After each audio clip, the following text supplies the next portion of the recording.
gusto volverlos a encontrar en su programa de Doctor L, o como lo quieran llamar.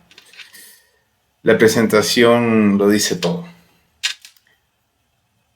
Hoy quiero comenzar el programa planteándote algo muy interesante y no quiero que te vayas por eso mismo. Porque lo hemos preguntado en otras redes sociales y no hemos tenido ningún tipo de respuesta. Porque lo hemos hecho o lo hemos querido hacer saber y no hemos tenido ningún tipo de respuesta. Y mucha gente desconoce realmente qué es lo que sucede. ¿Te has planteado o te has preguntado a qué se dedica el otorrinolaringólogo? Y eso es lo que vamos a tratar de hablar, porque el programa, dentro de muchas cosas, habla, se dedica o intenta explicar todo lo que tiene que ver con la otorrinolaringología. Para ello contamos con el favor de su presencia y con alrededor de 29 minutos, y cada vez un poquito menos, para poder explicarles esta especialidad tan linda, tan bella y que para mí es un arte, que la adoro, la amo y la venero. Repito, para mí es un arte. Pero antes de comenzar, sí quiero dejar claro que estos minutos, tal vez este episodio, sea nada más para recordar, para comenzar hablando de dónde viene esta especialidad. Y realmente me puse a buscar en la red de redes, en el gran internet, que a veces lo sabe todo y a veces nos enreda mucho. Porque si uno entiende, uno empieza y en estos caminos y se va dando cuenta que la especialidad es una, y a medida va avanzando, uno la va queriendo, la va amando, la va disfrutando y va haciendo un montón de cosas. Como por ejemplo hoy, en este mismo momento que estamos, vamos a decir así, grabando este programa, dejando este recuerdo audiovisual de este programa. En la mañana estuvimos deleitándonos con algo que nosotros queremos, que nosotros amamos, que nosotros nos gusta hacer. Y lo me gusta porque lo hago en muy buena compañía, pueden estar seguros. Lo vamos a dejar por ahí, que es lo relacionado con nuestra especialidad. Estuvimos en el quirófano, salón de operaciones, como le quieran llamar, como le digan en la latitud donde tengamos el placer de que nos encontremos por estas vías digitales. Vías digitales que quiero hacer un pequeño paréntesis mencionándoles, recordándoles que este programa se está transmitiendo en YouTube. Lo van a encontrar, mi perfil personal, Alejandro Carías, Alejandro Carías nada más, disculpen el lapsus, que tengo varias cuentas que quiero comentarles. También estamos como Dr. L en las plataformas como Spotify, como le quieran mencionar, que les suene familiar, les guste o les suene bonito o lo entiendan, para que nos podamos ir entendiendo. Y estas otras plataformas que tienen que ver con los podcasts. Además que tenemos, compartimos en Instagram y en Facebook como la plataforma oficial de Dr. L _HN, si mal no recuerdo, nos pueden encontrar ahí.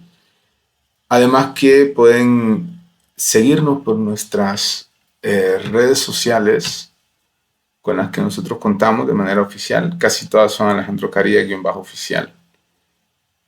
Y ahí nos pueden encontrar. Volviendo a nuestro tema, que tengo una semana de emoción. Esta es una semana en altos y en bajos. Esta es una semana de muchas alegrías, de mucho trabajo para su espacio, para esta iniciativa, este proyecto de Dr. L, como le quieran llamar también. Realmente es Doc o RL, no sé, el nombre lo ponen ustedes.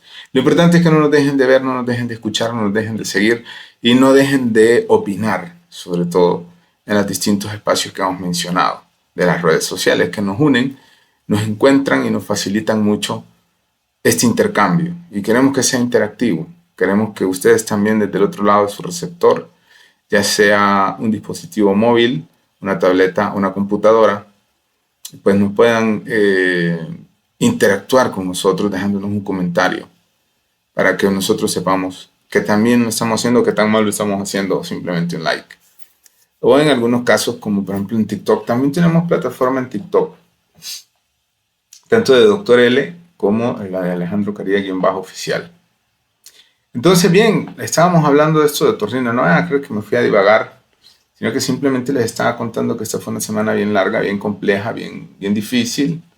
Estuvimos haciendo varias visitas, varios consensos, varios intercambios para poder seguir desarrollando episodios y no solo aburrirnos en el lugar donde nosotros estemos sentados, sino poder intercambiar, que vayamos aprendiendo mucho más, que esa es la idea, sobre este bello arte que es la medicina, un viejo arte que es curar, así definido por muchos, y sobre todo mantener la salud, que ese es el enfoque que quiero que tenga nuestro programa de todos los domingos. Recuerden, por la tarde-noche nos pueden encontrar. Quiero agradecer a todas las personas que nos pudieron ver en la plataforma de YouTube y sobre todo a las personas que nos pudieron escuchar.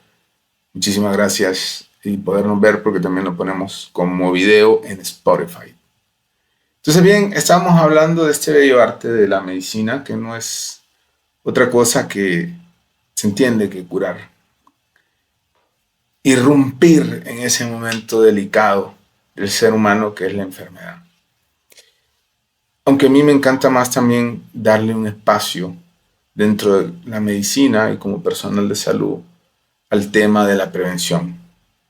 Si estamos sanos, evitar enfermarnos. Si estamos enfermos, evitar llegar a una discapacidad. Y si estamos en una discapacidad, evitar caer en lagunas que nos pueden complicar nuestra vida. Y siempre tratando de tener no una mente, o no solo una mente, sino un espíritu positivo ante el proceso de salud, enfermedad o discapacidad. Y como les he mencionado en el episodio anterior, pues también como médicos nos corresponde encontrarnos en muchas ocasiones, o como personal de salud, en muchas ocasiones con el último momento de estos pacientes que ya no tienen una vuelta atrás y están a punto de partir de este mundo material. Y nosotros como personal de salud, lo único que podemos hacer es acompañarlos, escucharlos, conversar con ellos, decirles que todo va a estar bien y solamente será un paso, pero que es un paso que todos vamos a dar. Solo hay que nacer y estar vivo para poderlo dar. Y en eso consiste en el último momento, que no queremos suplantar esa figura mítica, bonita, para algunas personas necesarias, obligadas, en dependencia de su creencia, como es el cura, el sacerdote, o como le quieran denominar según su creencia religiosa. Porque obviamente entendemos la diversidad del credo del ser humano. Y no lo queremos suplantar, pero nos corresponde en muchas ocasiones como personal de salud, como lo es la enfermera, o lo son los enfermeros también, que comparten esos últimos minutos con las personas antes de partir. Entonces, bien, eso ha sido histórico. Esta semana me preguntaban por los medios de TikTok, por la plataforma de TikTok, sobre el intrusismo, y hacía un poco de historia de la medicina, cómo la medicina surge no hace mucho tiempo, no acompaña a la humanidad desde el inicio de la misma humanidad hace millones de años, sino que fue creciendo, fue formándose, fue conformándose, fue apareciendo aislada, y se pueden recoger experiencias muy interesantes como las del Medio Oriente. Tenemos experiencias como en lo que hoy pueden ser territorios de Irán, Irak, ¿verdad? La antigua Persia, donde ya incluso los persas tenían hospitales conformados, cuando en Europa, para los que tengan todavía su idea eurocentrista, todavía no existían hospitales.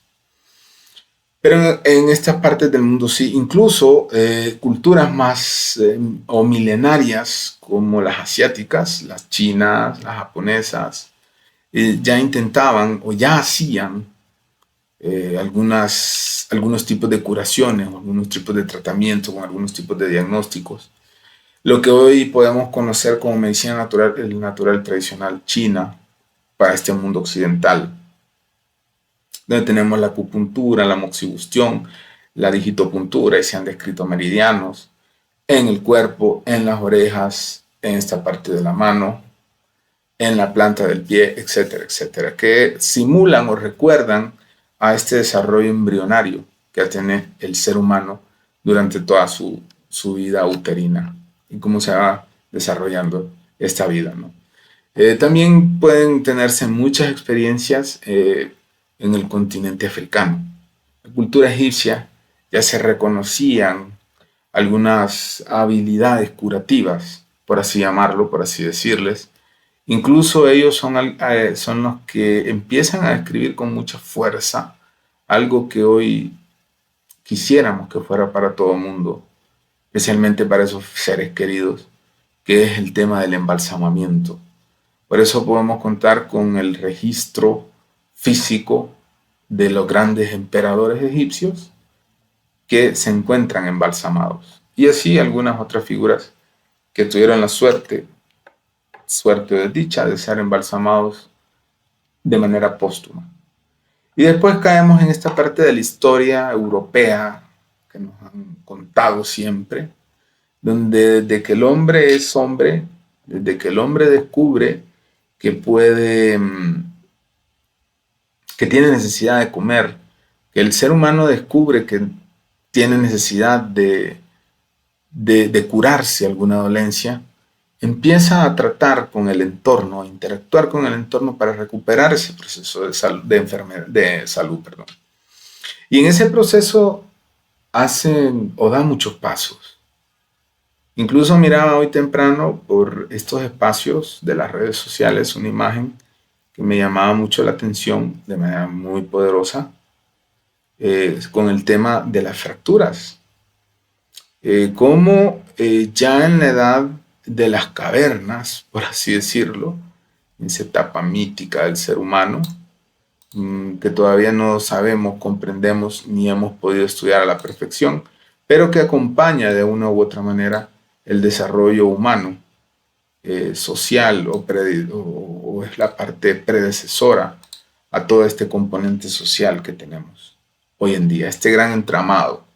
Y vemos cómo en algún momento bajo la caza que fue surgiendo, la caza, la pesca, el ser humano se dio cuenta que podía obtener semillas, productos de los alimenticios, de los árboles, de las plantas que están en su entorno, y fue tratando de conseguir sus semillas y replicar bajo la agricultura este proceso.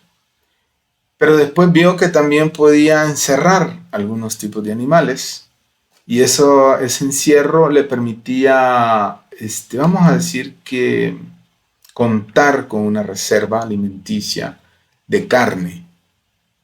Y en ese interín, en ese proceso en que ocurría todo eso, el ser humano se enfermaba.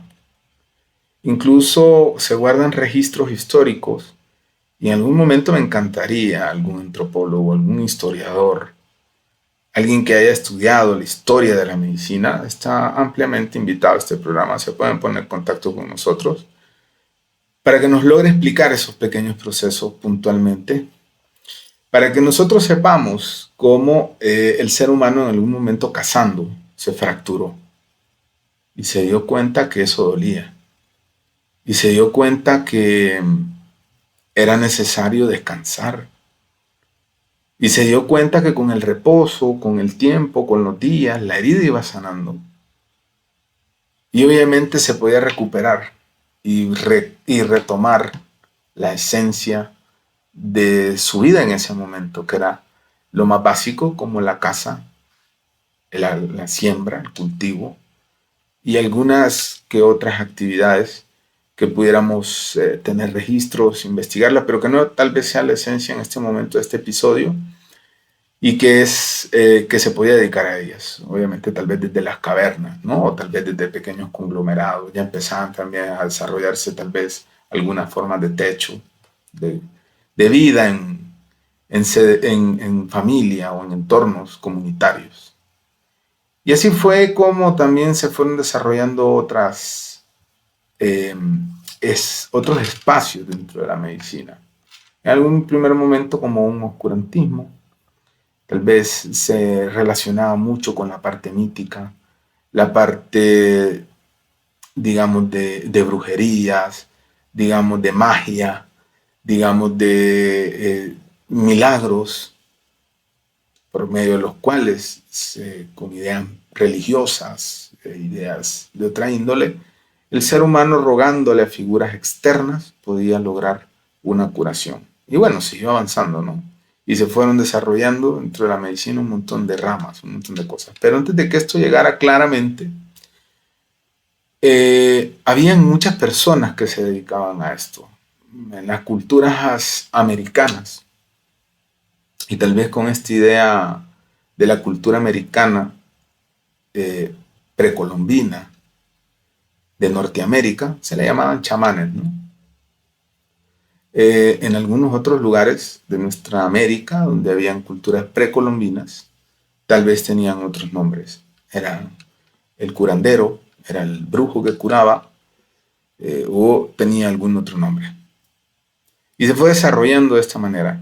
Después fueron apareciendo personas que fueron entendiendo que no solamente se podían hacer procesos curativos con cosas externas, sino que había que hacer algún tipo de intervención sobre lo interno para poder lograr que estas personas pudieran superar el proceso de enfermedad. Es necesario en ese momento que las personas se fueran entrenando en algunos casos en algo. ¿Y quiénes fueron los que fueron entrenándose en ese algo? Pues las personas que de una u otra manera tenían la habilidad, la capacidad de tener herramientas que tuvieran filo para introducirse en el cuerpo, para poder invadir lo que estaba por debajo de la piel. Y en algunas culturas europeas, por ejemplo, fueron los barberos que tenían cuchillas, los que comenzaron a hacer amputaciones, los que comenzaron a hacer drenajes, los que comenzaron a entrar e intentar hacer disecciones, intentaron también hacer algún tipo de intervención.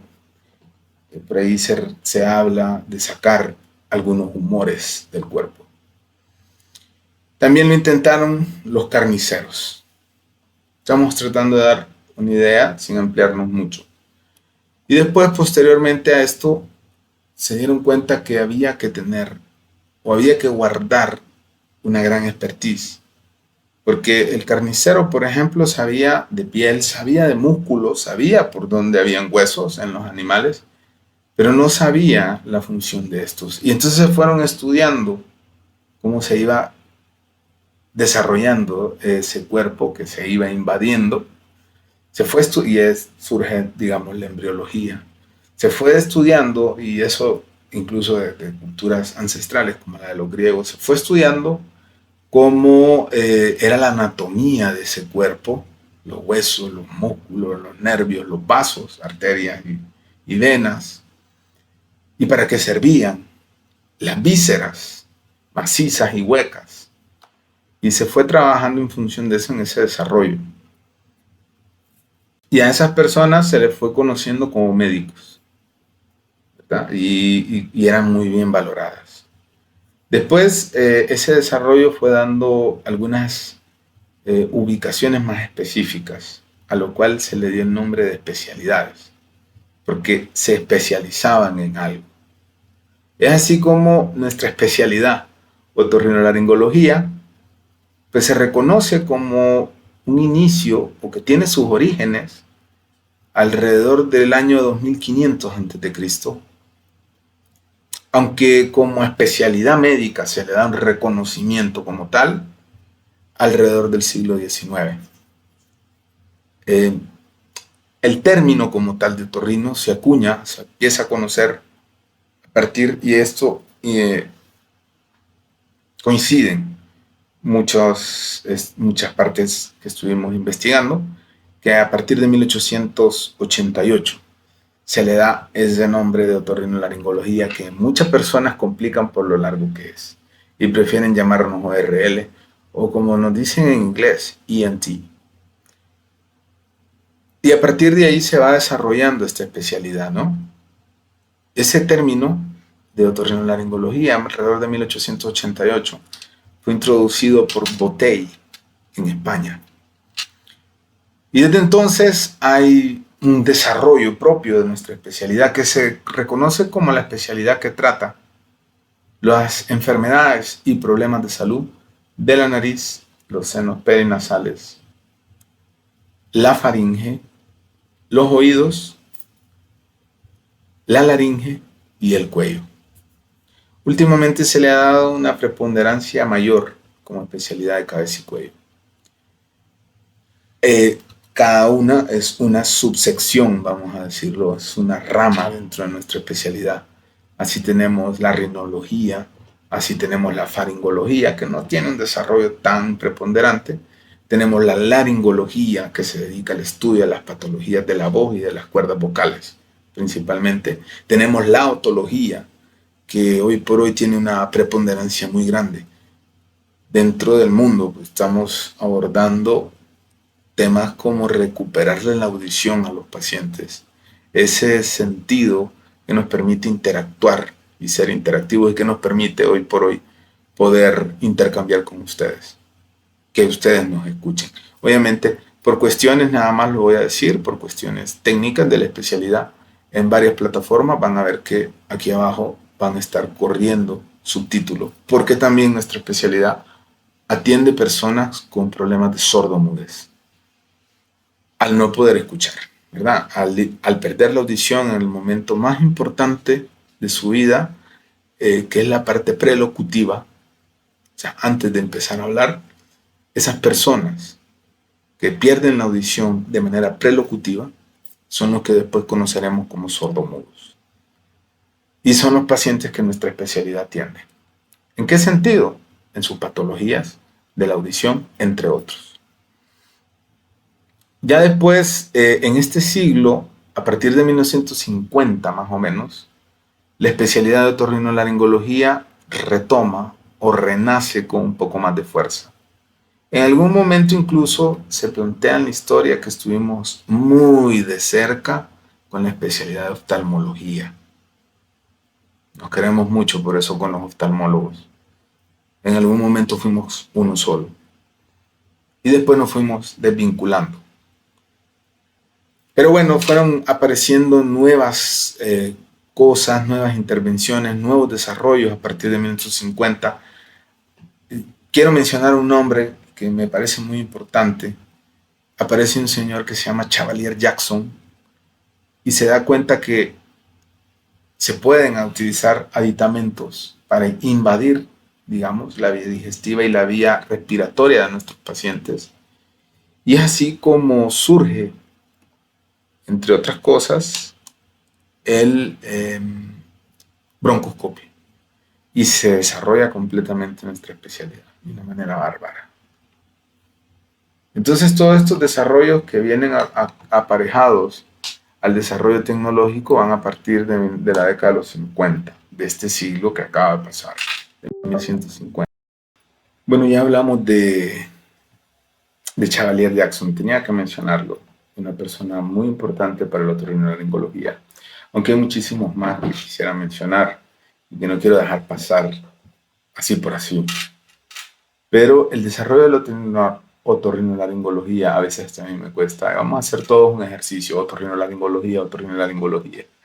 El desarrollo de la otorrinolaringología es muy interesante porque podemos mencionarla como el desarrollo que se fue produciendo poco a poco. Mencionábamos la invención de dispositivos para entrar dentro del cuerpo, hacer las endoscopías de forma muy rudimentaria al principio, obviamente, ¿no? Teníamos luces muy rudimentarias. Creo que por ahí en algún momento de mi formación vi imágenes, casi, no, casi fotografías de estas que existían antes retocadas, donde se miraba que era con el endoscopio con una luz de una vela reflejada, tal vez magnificada por algún tipo de lente.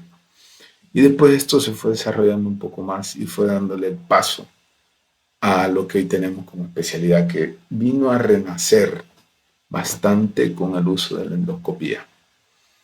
Endoscopía que nos permite a nosotros poder mejorar la visión, magnificar la visión con monitores, mejorarla desde el punto de vista de la calidad con UHD, Ultra High Definition, incluso mejorar algo que es muy importante para mí, que es la docencia en la especialidad.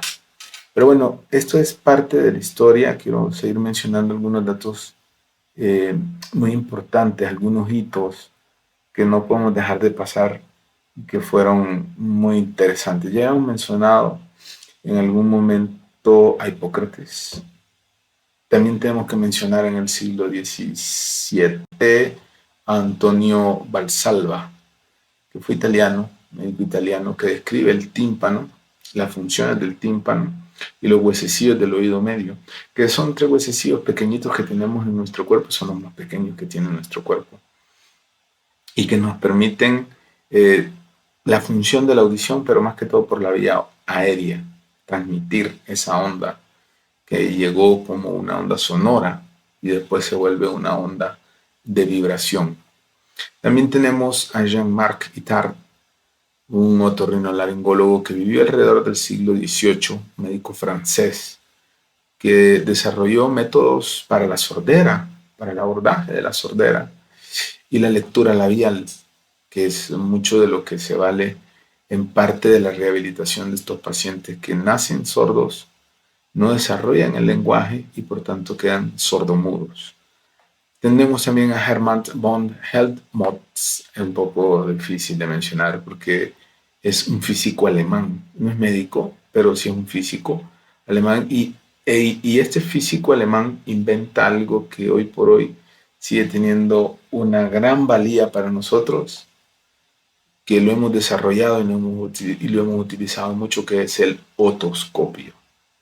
Y permitía avanzar un poco más y a nosotros nos permite evaluar el conducto auditivo externo, la membrana timpánica y de alguna manera el oído medio, ya sea directa, porque podemos verla mediante la membrana timpánica, o de manera indirecta, si la membrana timpánica tiene algún grado de alteración o de alguna disfunción del oído medio.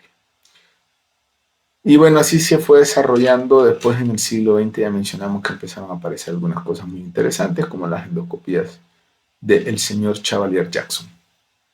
No quiero dejar de mencionar también a Wilhelm Halsted, de 1852 a 1922, que fue un cirujano estadounidense que desarrolló muchas técnicas quirúrgicas para tratar enfermedades del oído, de la nariz y de la garganta. Y por ahí él en alguna medida se introdujo la cirugía plástica y se le conoce más como plástico, como cirujano plástico, que como otorrinolaringólogo.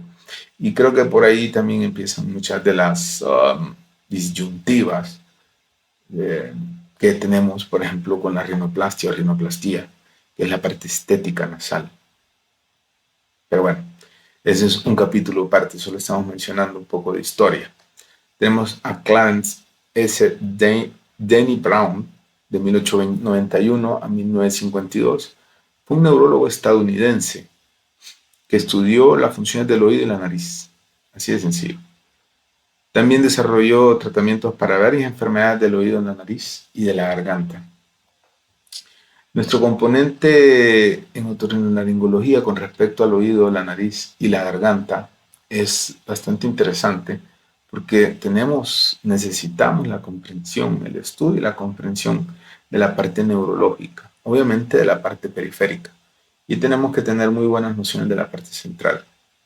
Así es que también nos encontramos mucho con neurología. Por eso en el primer episodio, en la transmisión anterior, yo hablaba sobre la presencia en su espacio de salud de otras ramas de la salud, ¿verdad? Y dentro de la medicina, como rama de la salud, otras especialidades para poder entender mejor muchos fenómenos. Tenemos a Harold Schupner de 1909 a 1999. Fue un otorrinolaringólogo estadounidense que desarrolló muchas técnicas quirúrgicas para tratar enfermedades del oído interno. Con respecto al oído interno, nosotros tuvimos mucho desarrollo. En algún momento, antes de la era preantibiótica, teniendo solamente algunos hitos, ¿verdad? Antes de que Fleming comenzara con todo esto de la penicilina y todos estos estudios que marcó un desarrollo brusco y violento. A partir de eso entendimos muchísimas cosas y las empezamos a tratar muchísimo mejor, sobre todo las enfermedades bacterianas. Pero antes de esto, había muchos niños, muchas personas que se enfermaban del oído medio, de las otitis, famosas otitis medias, en este caso agudas, y terminaban teniendo algún grado de problema en la zona de la mastoide, por detrás del oído, en la región mastoidea. Por el X o Y motivo, a alguien se le ocurrió en algún momento agarrar escoplones, que son como gubias grandes, y con un martillo y una lente, como el filtro del micrófono, se colocaban y se iban dando cirugías a puro escoplón. Se lograba drenar los abscesos, se abrían, se drenaban y se lograban limpiar las celdas mastoideas con el consiguiente daño que eso acarreaba, porque obviamente eran instrumentos muy burdos, muy grandes, muy toscos. Posteriormente fue apareciendo el microscopio, que a nosotros nos permitió desarrollarnos muchísimo en la cirugía de oído y obviamente la fresa, la fresa de mano, que nos permitió hacer que esta cirugía fuera más conservadora, tratando de no, por estas causas, de no lastimar el nervio facial, que es el que se encarga de nuestra mímica, los músculos de la cara, y obviamente del oído interno, que es el que tiene que ver con la audición y sobre todo también con el equilibrio. Entonces todo eso se fue desarrollando poco a poco, pero ayudó mucho estos primeros inicios. También comenzó y dio mucha ayuda el inicio de los rayos X. Se utilizaban un huevo de vistas impresionante. Creo que en mi formación logré ver algunas imágenes todavía de rayos X en algún momento y se conservaron, ¿no? En algún momento se utilizaron distintas vistas para poder operar a estos pacientes. Ahora con la era de la tomografía, todo ha cambiado mucho. Tenemos a Robert M. Satalov, nacido en 1941, norteamericano también, de Estados Unidos, que se especializó en el tratamiento de la enfermedad de las patologías de la voz, de la laringe, y tiene varios libros muy interesantes sobre las enfermedades de la voz. Y tenemos como último personaje importante dentro de nuestra especialidad, sí, a Peter A. Jastrzebov, estadounidense, nació en 1951, que es especializado en el tratamiento del tinnitus, muy molesto el tinnitus. Por ahí en nuestro espacio de otras redes sociales, de TikTok por ejemplo, en algún momento hemos hablado del tinnitus, sobre todo porque hay tinnitus o acúfeno, que son los ruidos en el oído sin una causa externa, que no encontramos causa, y son la gran mayoría de las veces. Y el manejo, el tratamiento es muy complejo por esa causa. Entonces, este último doctor se encargó mucho sobre el estudio de esos pacientes. Claro, no quiero dejar de mencionar a alguien muy importante, muy interesante eh, de nuestro continente brasileño. Me parece que también hizo un gran aporte a la otorrinolaringología, como lo es el doctor, quiero mencionarlo bien, no quiero decir una cosa, por lo menos en español, que decirlo bien, no quiero decir algo apartado sobre la especialidad y lo ando buscando súper el nombre para poder mencionarlo bien sin ningún problema. Solo denme unos momentitos para que no podamos cometer ningún error. Y de este doctor tengo muy buenas referencias porque incluso algunos colegas hondureños en algún momento llegaron a compartir quirófano. De eso vamos a hablar en otro proyecto y estamos, dentro de este mismo proyecto estamos realizando algunas otras diligencias para poder acercarnos todavía más a la especialidad. Pero esto es un contexto internacional, obviamente, el que estamos tratando de explicar. En su momento trataremos de hacer algo un poco más específico para nuestra zona, nuestra región. Es un banquete, creo que empecé hablando sobre esto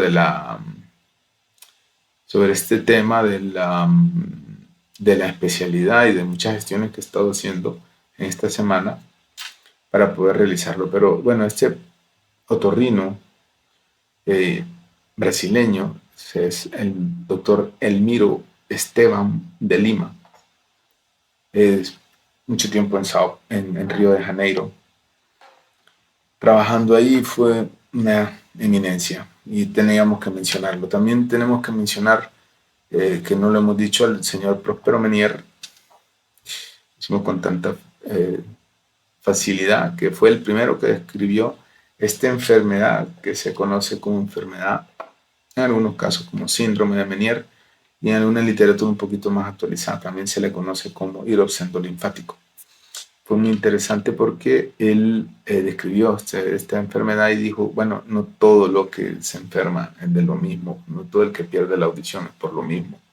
Tenemos esto otro que está muy bien descrita y es una enfermedad sumamente incapacitante. Y en algún momento espero que podamos intercambiar por estas vías.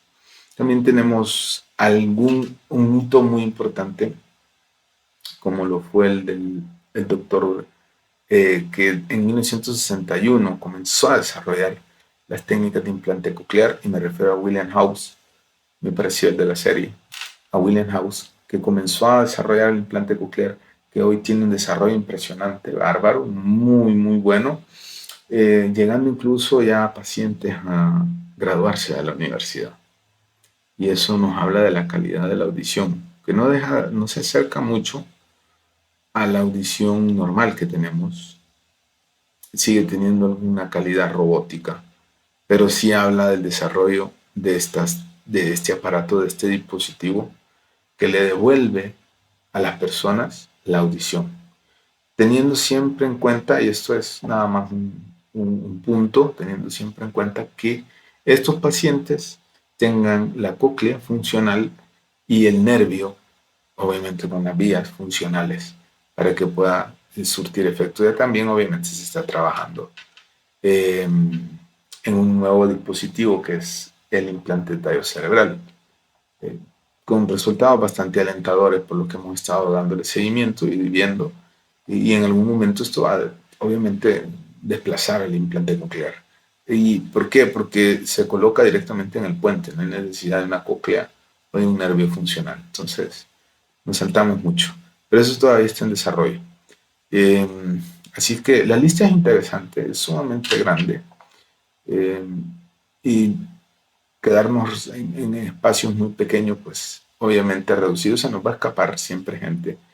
Creo que entre lo que habíamos prometido es que este espacio siempre iba a durar 30 minutos y obviamente nos hemos extendido más.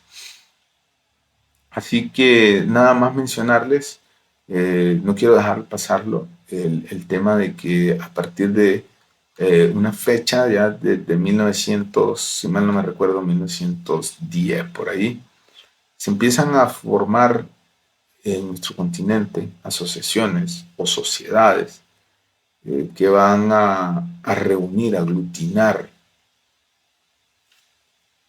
en sus países, en sus regiones, a los distintos especialistas. Hay una que es la precursora, vamos a llamarla así, que por X o Y motivo, y esto eh, es parte del panamericanismo, se funda en 1888 la Asociación o la Sociedad Panamericana de Otorrinolaringología. Fue como un inicio, ¿no? Que junta todo el continente, además de Estados Unidos, la Sociedad Americana de Otorrinolaringología. La junta y empiezan a intercambiar conocimientos, a intercambiar experiencias, a intercambiar técnicas y a intercambiar tecnología. Y de ahí, a partir de ahí, se fueron desarrollando varias sociedades, asociaciones o sociedades, como la argentina, como la chilena, la mexicana, la colombiana, la peruana, la uruguaya. Y otro hito importante que marca mucho en la otorrinolaringología es que en 1910, más o menos, el señor Antonio José Vallejo Nájera, doctor, escribió el primer texto de otorrinolaringología en español. Y eso vino a ayudar a la formación de la especialidad en nuestro continente y en nuestro idioma. Obviamente ya hay varios centros formadores, hay varios lugares que forman especialistas. No podemos dejar de reconocer la gran influencia que tiene Argentina dentro de nuestro continente, la gran influencia que tiene México en nuestro continente en la formación de la especialidad. También hacen muy buenos esfuerzos Colombia, Chile. Y obviamente una gran escuela también, que es la Escuela Cubana de Otorrinolaringología. Yo la pondría al lado de México y Argentina en su desarrollo como escuela y como especialidad. Después empiezan a haber otros lugares con muchos resultados interesantes como Venezuela, Uruguay. Uruguay ha tenido muy buenos otorrinos que han aportado muchísimo a la especialidad en nuestro campo. Y obviamente no podemos dejar de mencionar al gigante de nuestro continente, pero no es de habla española, sino que es de habla portuguesa, como lo es Brasil, que también ha tenido y tiene un gran desarrollo dentro de nuestra especialidad. Ahí se ha incluso abordado por medio de una doctora pionera en la otorrinolaringología pediátrica, la IAPOS, que se dedica a darle una educación continua al otorrinolaringólogo en general y sobre todo al que se dedica, al que se especializa o se queda verticalizado en la parte de pediatría. Y eso es más o menos lo que hace nuestra especialidad, atender pacientes de todas las edades. Obviamente tiene sus verticalidades, como les había mencionado en alguna parte, pero atiende pacientes de todas las edades. Eso está estandarizado. Con problemas de oído externo, oído medio, oído interno, vértigo, equilibrio, tinnitus, algunas tumoraciones también, algunos otros problemas, ¿no? Como por ejemplo la otoesclerosis, que no es una enfermedad ni del oído medio ni del interno, es de la cápsula ósea del oído interno. También atendemos enfermedades del nariz, de los senos perinasales, que son varios, ¿verdad? Donde podemos hablar de la rinitis, que es una lista inmensa, de la sinusitis, también la faringe, la nasofaringe, donde están los adenoides para los niños, pero también hay un montón de problemas que se pueden desencadenar ahí. Tenemos la orofaringe, donde están las amígdalas palatinas, son las amígdalas que nosotros, si tenemos amígdalas, abrimos la boca y las vemos a un lado de la garganta por detrás de los dientes. Y tenemos también problemas tipo faringe, en la base de la lengua. La amígdala lingual, que entre todo lo que está en la faringe conforman el llamado anillo de Waldeyer, que es tejido linfático. Atendemos también los problemas de laringe, donde es muy importante la funcionalidad de las cuerdas vocales, no solo para la producción de la voz, como patologías de la voz, como la ronquera, la disfonía, ¿no? Sino también para la respiración y la deglución. O sea que tenemos varias cosas. Y quiero mencionar que, porque justamente ayer estaba viendo una mamá muy ansiosa con un nene de 4 años, que era el paciente, incluso está con, digamos, con rash, con lesiones en la piel, producto del exceso del tratamiento, porque por algún motivo alguien le dijo que el niño era asmático, y cada vez que tuviera tos, le aplicara su inhalador de esteroide y de salbutamol. Y me tocó explicarle que no todo lo que tose es asma, y no todo lo que tose de los pulmones. La laringe es un lugar reflexógeno muy fuerte que si algo la toca, que no sea el aire, nos va a producir el reflejo de la tos. Entonces, también tose la laringe. Y bueno, también atendemos las patologías del resto del cuello. Debemos de saber manejarlas, diagnosticarlas. Y pero somos una especialidad de cabeza y cuello. Tenemos nuestra parte, nuestro componente oncológico bastante fuerte. Porque hay mucha enfermedad oncológica en cabeza y cuello. Así es como se ha ido desarrollando nuestra especialidad. Así es como nosotros hemos ido avanzando en el tiempo y nos hemos ido encontrando con esta especialidad cada vez más rejuvenecida. Que para mí, repito, creo que lo dije en algún momento, si no lo tengo que decir, es un arte mayor. A todas y a todos los especialistas en otorrinolaringología de nuestro continente americano, un saludo fraterno. Y quiero despedirme con un pequeño homenaje a todos esos otorrinolaringólogos, y lo voy a explicar por qué, que perdieron la vida en la lucha con una enfermedad respiratoria alta, que tenía una complicación respiratoria baja, mortal, que apareció en Wuhan, China, hace ya 3 años más o menos, y que fue posteriormente declarada pandemia. Una pandemia casi al nivel de la peste negra en Europa y del VIH-Sida más actual a nivel mundial, que cobró la vida de cientos de miles de personas. Y que en un primer momento los pacientes en esta ciudad de Wuhan y en varias ciudades chinas, antes de que esto se saliera de control, llegaban al consultorio del médico especialista en oídos, nariz y garganta porque estaban cursando un catarro, una gripe, y habían perdido el olfato, habían perdido la voz, perdón, habían perdido el olfato y el gusto. Y en algún momento también la audición o habían tenido tinnitus. Y estos médicos que desconocían este nuevo virus fueron los primeros que chocaron, diagnosticaban esta nueva gripe, este nuevo catarro, y se contagiaron. Muchos de los primeros fallecidos de la barrera inmensa de la bata blanca que tiene la humanidad fueron otorrinolaringólogos, porque llegaban así los pacientes, con pérdida del olfato, pérdida del gusto y un catarro, que después se complicaba rápidamente a una enfermedad pulmonar letal.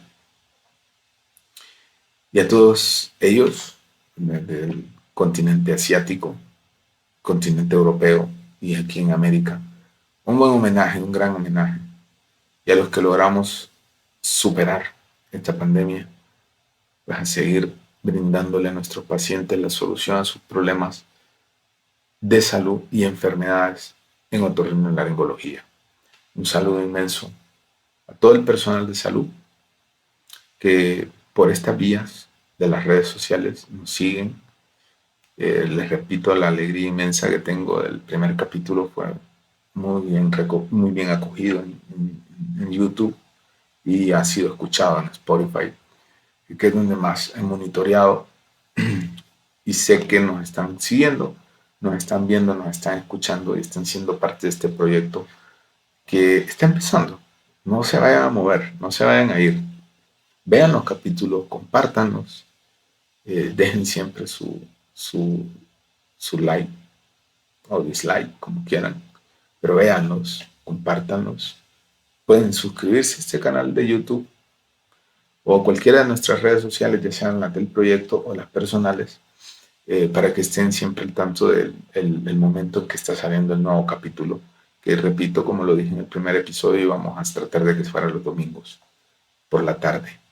Nos hemos extendido bastante ya con este primero, con este segundo, pero queríamos hablar de la especialidad, queríamos presentarla para quienes no la conocen. Hemos estado preguntando y mucha gente cree que la gripe se quita sola y no deja consecuencias. Y las consecuencias las tratamos nosotros, pero no solo tratamos gripe, tratamos muchos otros problemas. Así es que no se pierdan el proyecto este domingo y los que vienen. Les repito, estamos empezando, tenemos un proyecto súper interesante, no quiero adelantarme más. Este es un proyecto donde vamos a tener personal de salud, personal fuera de la salud que tenga vínculos y nexos con otorrinolaringología, como por ejemplo, en algún momento quiero hablar y quiero que nos comuniquemos sobre la ética y la bioética. Eso no nos corresponde a nosotros, aunque somos parte de todo esto.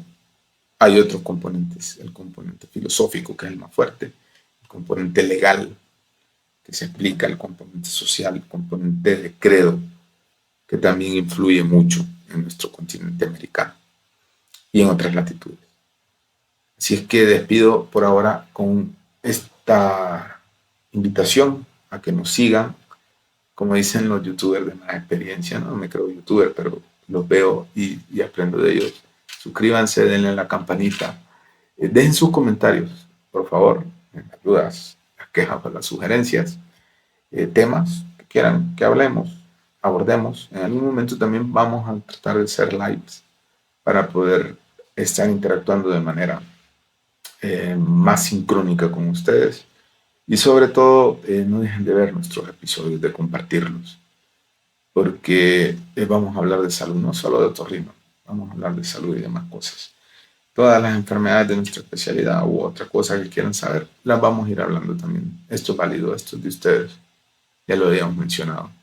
Si es que me despido con mi reverencia al público que nos sigue, se los agradecemos de todo corazón.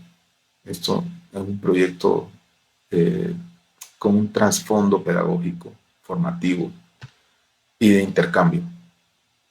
Si es que donde quiera que nos estén viendo, ya sea en el estreno del programa, hoy domingo, ya casi el filo del domingo, o donde quiera que nos estén viendo en cualquier latitud de nuestro maravilloso planeta Tierra, buenos días, buenas tardes o buenas noches.